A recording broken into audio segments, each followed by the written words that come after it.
Anna has been in a live-in relationship with Mark. Lately, he has become emotionally abusive, frequently insulting her, controlling who she talks to, reading her messages, and threatening to hurt himself if she ever leaves him. Anna begins to lose self-esteem and misses classes. Her friend notices and encourages her to seek help. Saan ka naman galing? Galing na ako sa school. May ginawa lang kaming project. Siguro may iba ka. Magsabi ka na dito! Pinagsasabi mo! Walang ibang lalaking pupulot sa'yo dahil sa kamababang uri!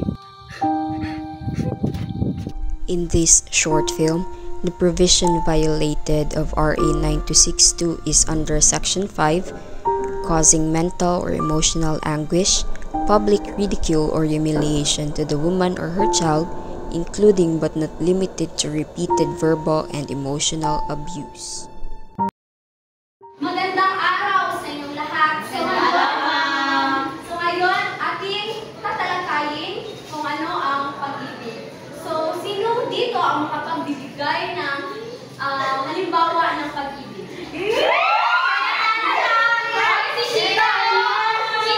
Si China, ano ang pag-ibig? So, para sa akin, ang pag-ibig ay parang sa may jowa.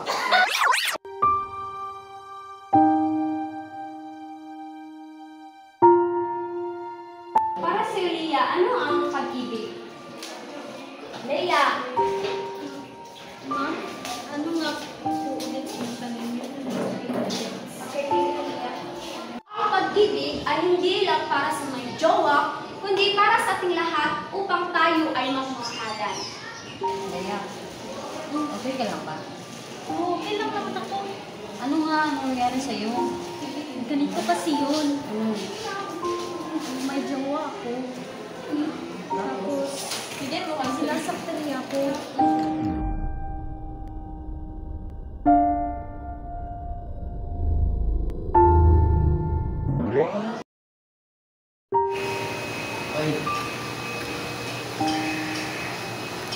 Hindi hawak ko kayo dito. Anong nangyayari dito? Ganito kasi yung kapo kong kaibigan ko, nabunso ng kanyang living partner. Anong gagawin natin dito, Miss Leia? Sige ko na po ako simulan siya ng concert. Mister, kung labanan yung violence against women ay pwede kang makasuhan. So ano na ngayon, Mr. Berto? Sinampaan ka na ng kaso sa paglaban ng violence against women. So ngayon, Miss Leia, ipo-forward ka lang sa DSWD para malayo ka na sa Minister. So, sa iyong sitwasyon, Leia, pwede kang sumampas ng kaso sa iyong ginagawa. So, base sa Republic Act 9262, the Anti-Violence Against Women and Their Children Act of 2004. What Mark did was a violation of Section 5 of RA 9262, which protects women and children from psychological abuse. If you or someone you know is going through something similar, know that help is available. Speak up, support one another, and never ignore signs of abuse.